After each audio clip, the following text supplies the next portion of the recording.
So welcome, everyone. This is the Unleashing AI in the Mail in Cybersecurity. I'm so excited that today we have with us Lubna Arora. Lubna, welcome. Thank you for joining us today for this very interesting session. And you can now share your screen. Thank you.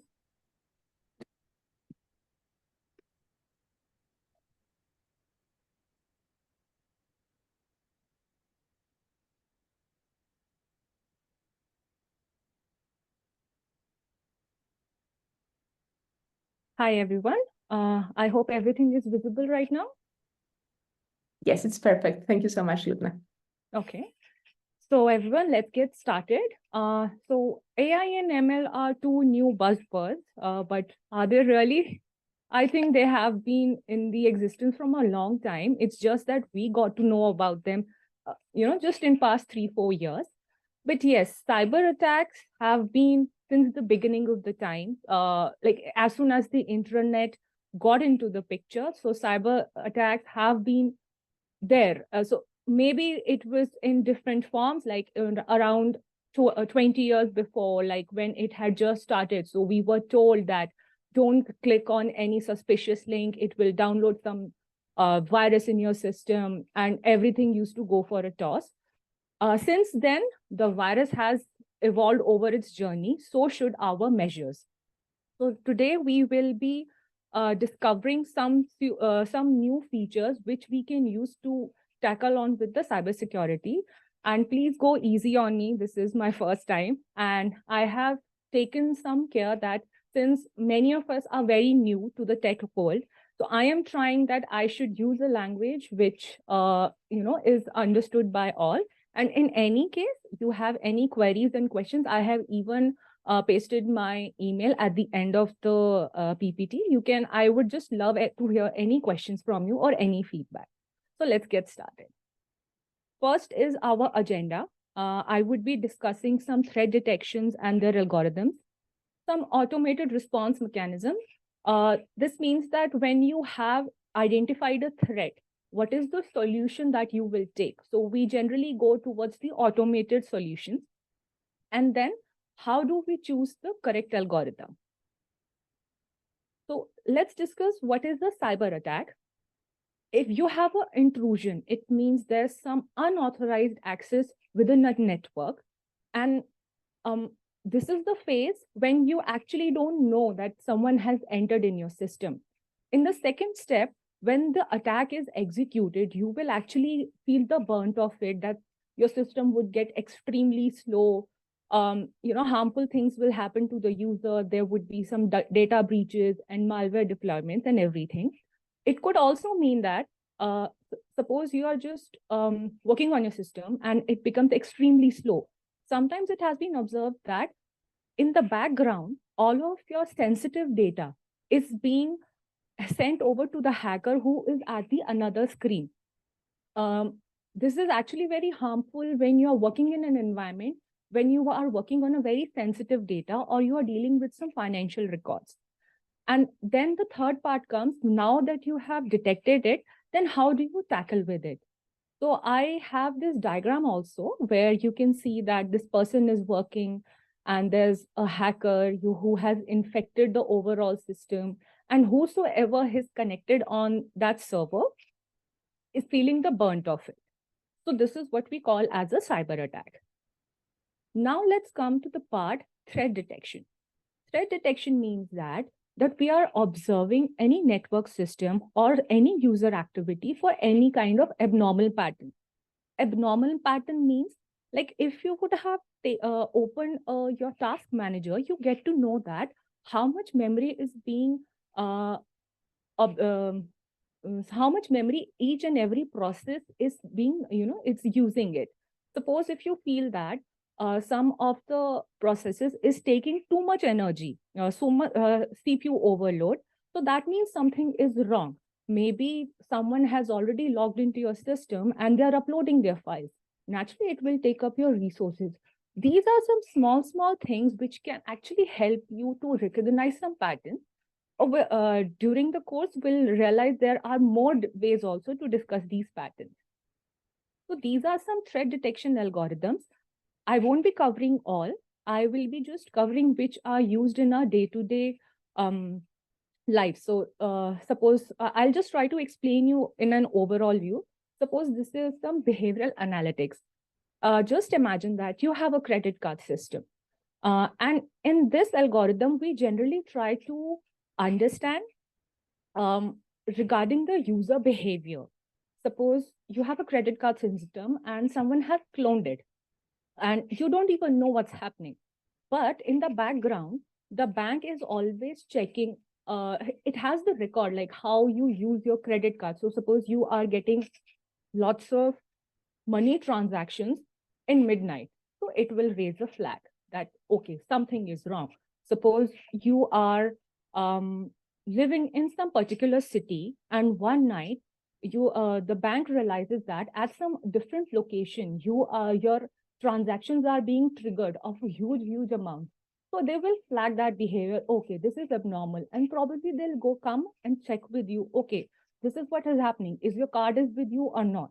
So these are just a normal behavior analytics, which we would be using in different forms in our code. Now let's discuss anomaly detection. It means that will analyze the network behavior and we will see what is, whatever is seems unusual, we'll just flag it down. Suppose you have a credit card fraud detection. What happens is that they will collect your historical data over the time. And, just something like your financial record. This is just a financial record, just to say that, but overall, this is just how they work. You could use any use case for this. In whatever scenario, they will, first of all, check how your data operates over the time. Then it will identify the patterns and the behavior which are deviating from the normal behavior. Like suppose, just imagine a graph. So suppose this is your middle ground, and all of a sudden there are readings that your readings are being depicted at this point. So this is the deviation. And whatever is the deviation, they will just flag it. This is how this is just the abstract art of it. Like, you have different nodes which are being detected. You have some small nodes, and then you have some big nodes. So all your big nodes are kind of your anomaly. And these are the three algorithms that we will be discussing today: time series anomaly detection, principal component analysis, and a k-means clustering. So what is a time series anomaly detection? So this is the anomaly which you generally detect in a time series data. Suppose you have a graph here, you can see that there are some readings which are kind of close to your graph, like which are kind of close to your, which is below your channel 5.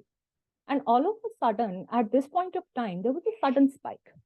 Overall, you are just maintaining this axis, and all of a sudden you have crossed this number. So this has been detected as an anomaly. Similarly, in channel 2 also, you can see this, there's a sudden spike, and in channel 3 also, it happens here. So these are your unusual behaviors. This doesn't mean that this is obviously wrong. The thing is that it will just point it out to you. Okay, listen, this is some unusual behavior. Please check it out. Now let's come to a principal component analysis. This one, I have just generalized it on a very minute level, but yes, they are a bit complex that you have to actually read the theory before getting into it.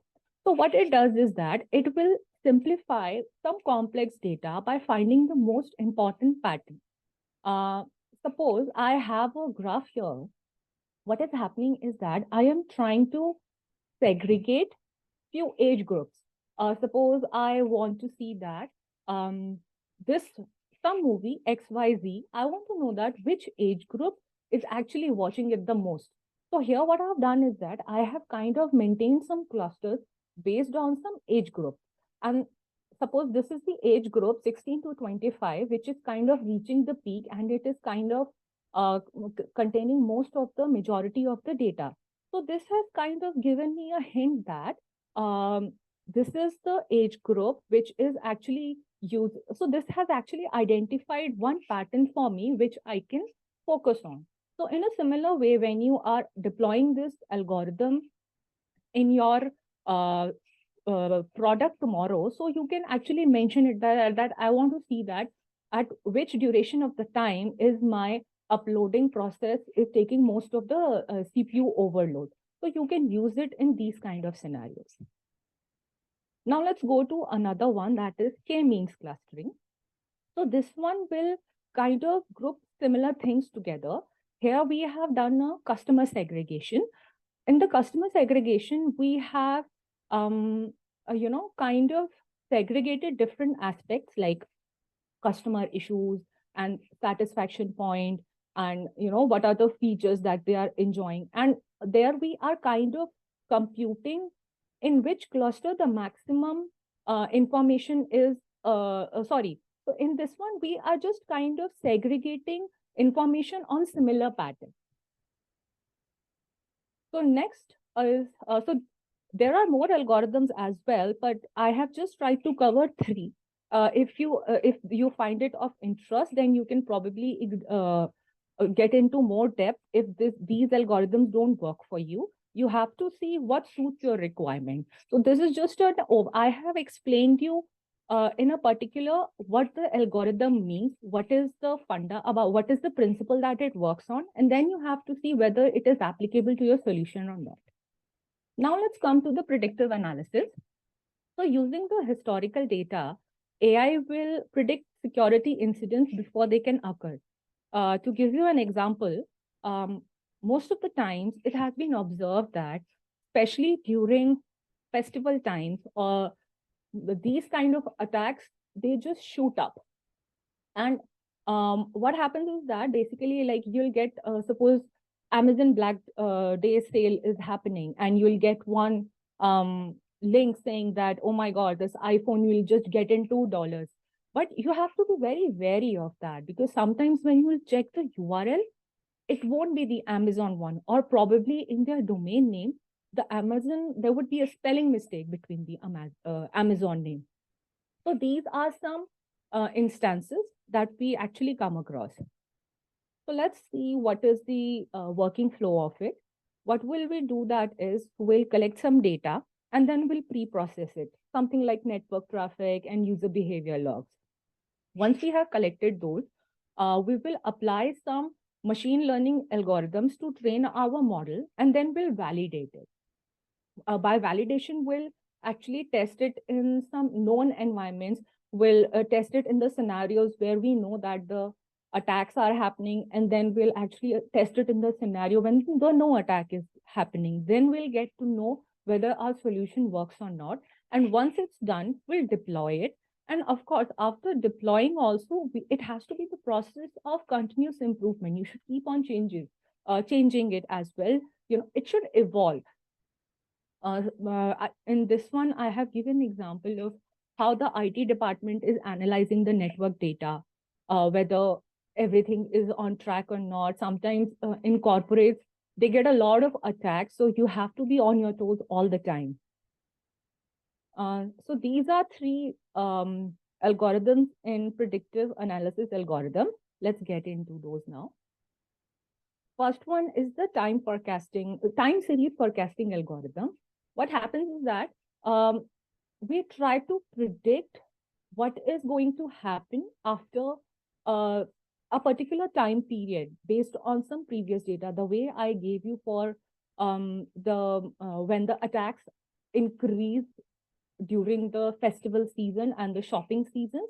So this is, you can say that this is kind of based on the time series forecasting. What happens is, firstly, you'll get a data preparation, and then based on the data characteristics, you will do a model selection. Model selections are just models, you can say that they are some internal libraries functionalities. They are provided to us, and based on our requirement, we can choose from different models. And after that, we'll train our model and then evaluate it, that how much accuracy are we getting with our current solution. So they are basically, we would be using statistical methods to forecast about the future security incident. Then comes the neural networks. They are a bit complex. right now it is a very generalized view of it, but you generally prepare some data and you will actually prepare a very complex model which will detect some patterns in your solution, and then you will train and evaluate it. Then you have decision trees. So your decision trees are like structured models, tree-like structure models. You would have just classified them on some task, and your outcome data is segmented based on some specific attributes. So what will do in it is you will just split your data on different categories, and then you will decide a node. Okay, I want to take this step. This is my actual outcome. So I will have to go via this node. And the third step comes is tree pruning. So we will use it to prevent the overfitting. Here I have given a short snapshot of how we use the time series predictive analysis. So what I'm doing is that I have just mentioned the date that I want to calculate my attacks between this date to this date. And I will just loading some data. And I am trying to load this ARIMA model. So this I have not designed it. So this is already available in the library that I'm using it. I have already created one data frame. And then I have not included the whole code, but this is just to give you a basic idea how it happens. You load some data, you then put it into a model, and you finally get some output like this. Like, this is your forecasted date. We read this from our historical data. On these days, these attacks have happened. And then we kind of make a prediction when the next attack is going to occur. And then we are also mentioning what is the confidence interval for this. Like, they'll give you a probability that this is the probability that an attack will happen. It is going to analyze some previous patterns, and based on that, it will give you the new result. Next, we will go with the phishing detection. I think we have seen it a lot in our mailboxes some year back. So there used to be a very weird phishing detection that was used to be a Reader's Digest. Please just let me know in the chat if anyone is from that era. So for the new people, I'll just let you know what was that. So around 15 years back, we used to get when email had just started, uh, when non-techie people and everyone started making their own email addresses, and then this cyber attack was very popular that we used to get email in our boxes. You have won 1 million lottery from Reader's Digest. Of course, like, why would I refuse money? And then when you used to open the mail, there used to be a link that you had to click to input your details. And many people were victim of that fraud. Many lost lots of hard-earned money because of that cyber attack. And then we got to know about, okay, these things can actually happen. So we have some phishing detection mechanisms where we scan the email and the real time to detect if it has a malicious intent. So basically, there are a few things like you would have observed it on your LinkedIn also. While posting a comment, most of the portals like LinkedIn, they don't allow you to post any scripts, because those were posting the script in their comment boxes. If someone is not aware of it and they just click on that link, the whole system, then the script used to download on the user's laptop, and then it used to be a very harmful behavior. Okay, there is one question. What is overfitting? So overfitting, you could say that it is a concept in machine learning where when we are trying to train our data, so we suppose we try to analyze some data, and then we need to observe the pattern. So there are two concepts: underfitting and overfitting. Underfitting means you have not tested your data enough, And overfitting means that you have tested your data so much that it has actually taken you away from the accuracy. So underfitting and overfitting, they both are very dangerous. I have given you a very generic overview. We can probably discuss it over outside the session as well, because it means for me to go in more depth about this concept, and I may not be able to cover everything then. Okay. So this is what happens in phishing detection. Like, suppose this is the user who has clicked on some script which he was not supposed to, and the person has taken away all of his money. Because now you can, what I've heard is that sometimes you can actually get a clone of your system on the remote machine, and you can, just like our remote connect that happens, like all of what is being displayed on your computer, the hacker can also observe it. And it's very easy for them to collect all the data. So what happens is in this process is that feature extraction of the relevant features like URLs and sender information. So this is what is happening when we are trying for the process of handling the phishing detection. We'll extract the features, and then we'll do the model training using the label data and the validation. Using label data means that we'll tell it, so we'll supply some data set to our model and we'll let it know whether this is good or this is bad. For instance, I will tell it the correct data set is name of some correct shopping site, because I am considering a scenario where we are clicking on a wrong link and our data is being sent over to the hacker in the name of shopping festivals. So I will supply to the model that these are the correct websites name, whether it is Amazon or a different kind of any famous website names that are available in your region. And parallelly, I will tell it using some known examples that these are the wrong misspellings of the same Amazon. So in this way, I will be training my model. And then comes the part when I have to test it in the kind of a real-time scenario. I will test my model and see where it fails, and I will continuously evolve it, and the whole process starts again.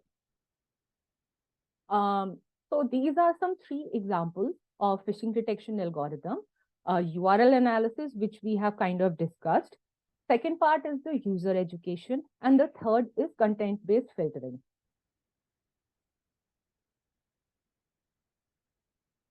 So in the URL analysis, we will inspect our URL for known phishing domains or the deceptive practices. So what happens is that we'll collect the URLs and we'll collect the features from the URL. For instance, suppose I am getting a mail from some representative of a bank called as HDFC or something, or ABC Bank. But when I observe the URL, I can see that its name is ABX.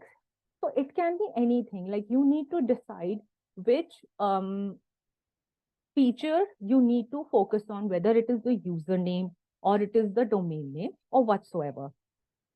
And then I will deploy some rule-based methods for the classification. We generally define some policies or security policies or some rules that actually help us to differentiate between which is a spam and which is the intended message. Now let's come to the part of the user education. Yes, we actually need to be very much aware of what are the practices that are, we should be aware of the safe practices. You won't be lucky in any kind of a lucky draw. There are no free lunches. Nothing comes for free. Always, always click on the link which you are 100% sure doesn't redirect you to some unknown URL address. In fact, you can, if you must have seen, like we get a lot of hyperlinks in our mails. If you hover your mouse over it, you can actually see which is the URL it is being directed to. If your mail says that this, if your mail says that this mail is from this particular sender, but when you hover over the link, you see that, okay, this is a little bit fishy, do not click it. Okay. Now let's go to content-based filtering. What we'll do that is, whatever mail that we get, we always scan it for some suspicious keywords, links, and some patterns.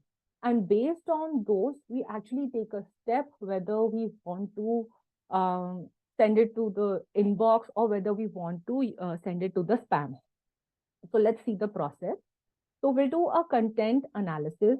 So there would be some content that we want, or some keyword or some attributes. Today, our systems have become so evolved, especially if you see ChatGPT. It can actually detect whether the text that you have written, what is its mood, whether it's violent or it's sad or funny or so whatsoever. So you can actually, so the parental control that we generally get, in that we use principles like this only, that how we want to moderate the content. And then we go to the rule-based filtering. So we have some predefined rules and policies here.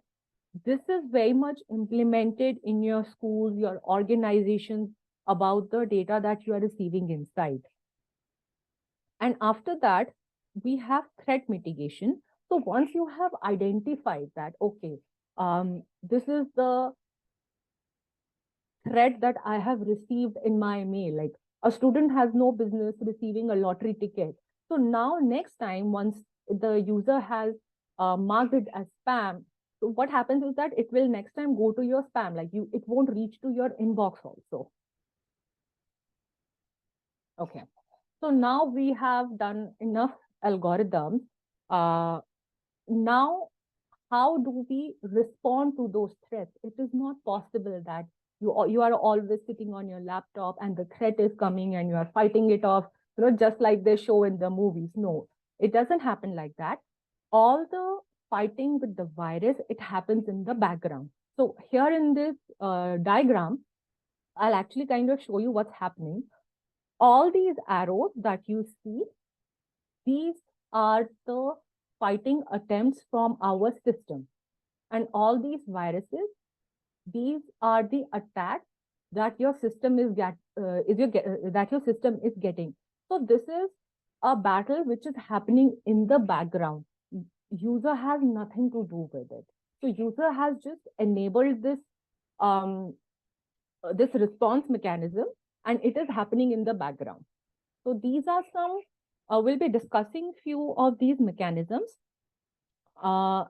Antivirus, firewalls, email filtering, and IDPS. So first is the antivirus. This is the most traditional method. It has a little bit of a flaw that it will always detect previous patterns.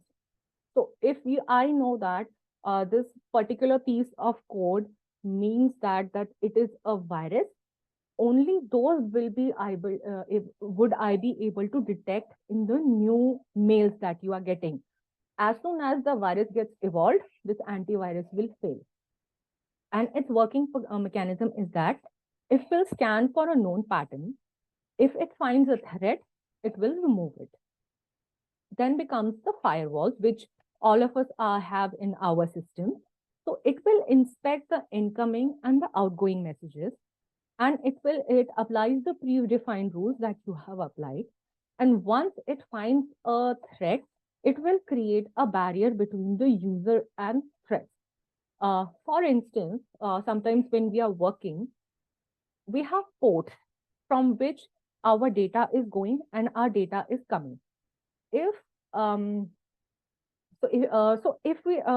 firewall sees that a huge amount of data stream is going out from the port, it will raise a flag that, okay, something is happening.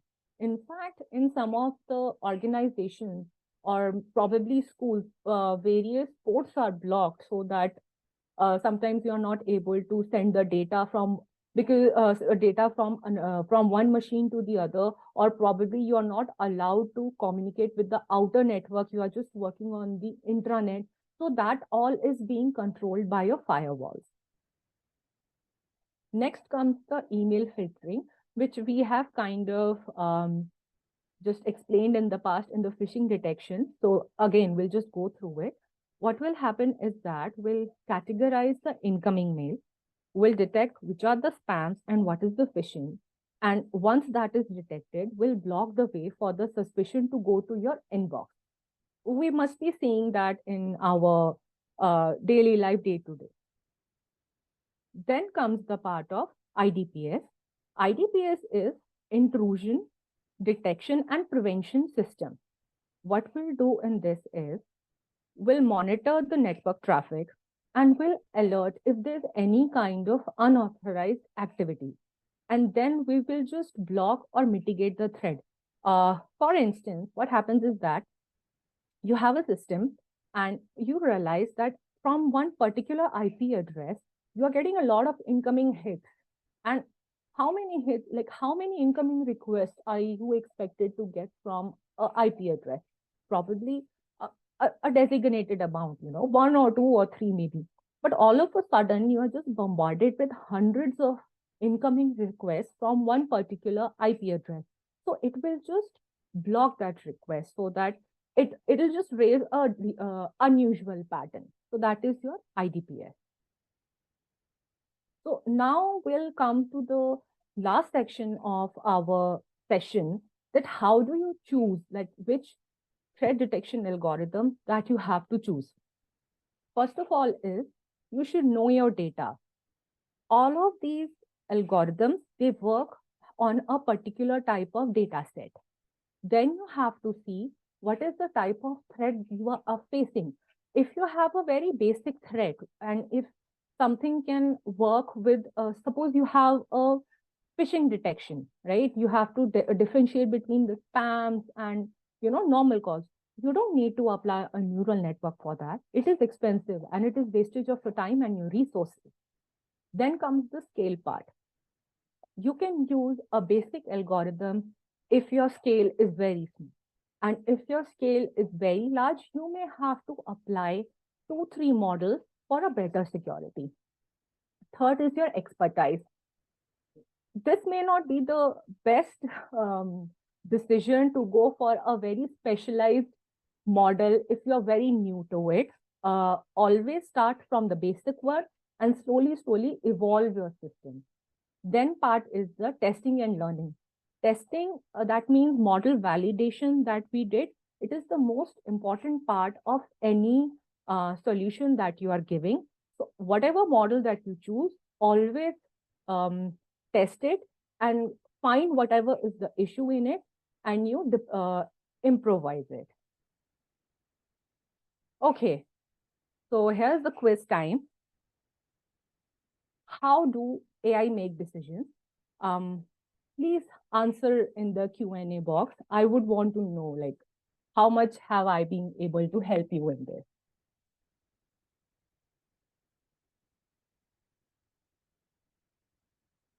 Come on, whatever comes into your mind, it's okay. I'm not judging.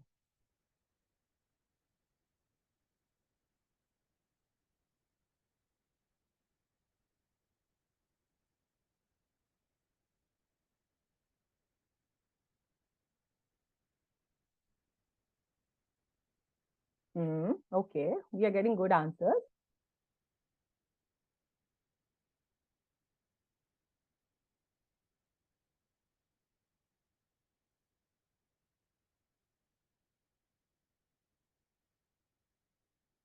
Okay.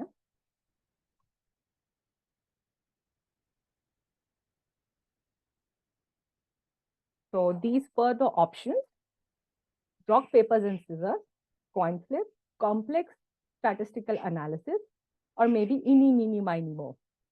The correct answer is complex statistical analysis. The answers that I got, they were also correct.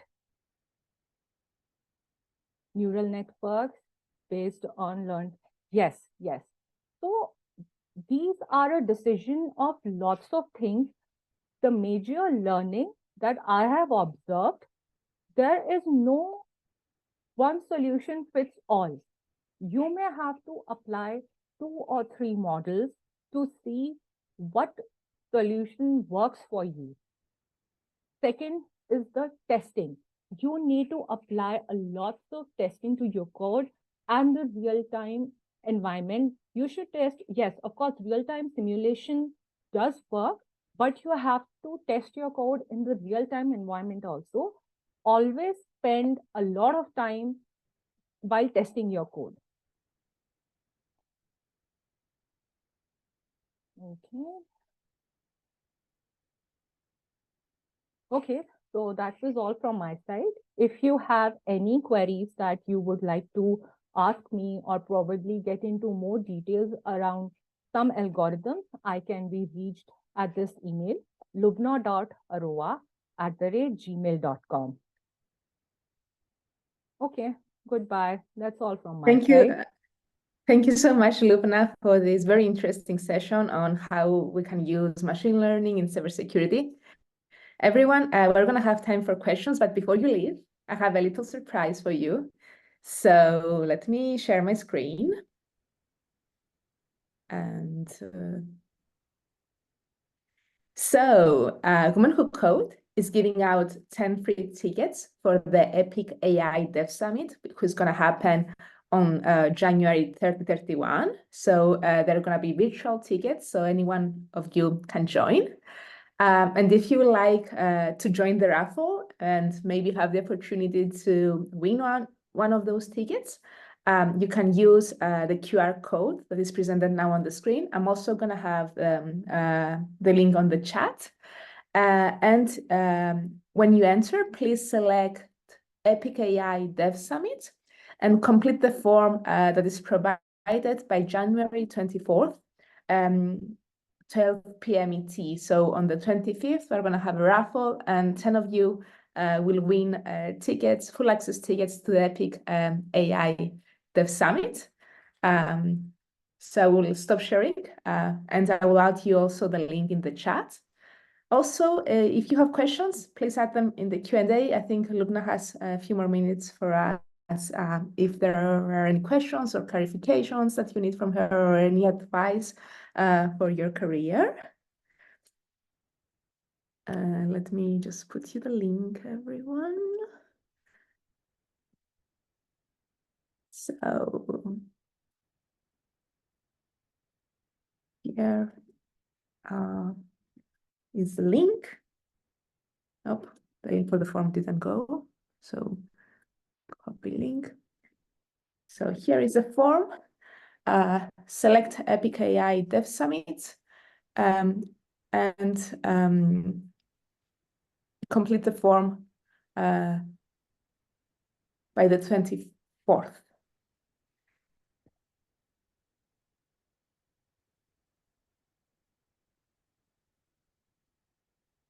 Lubna, thank you so much for this session. It was super interesting for everyone. And thank you also for the little quiz that you did at the end about learning. People give me the correct answers, so I can sleep peacefully now. Yes, and there were answers also in the chat here. So Vendira said policies, Ivoni said algorithms or decision trees that are also correct. Yes, they are correct. All right, so thank you, everyone. Thank you, Lubna, for the seminar. Thank you, everyone, for attending. And we're going to see you in the next emerging tech events of Women Who Code. Bye, everyone.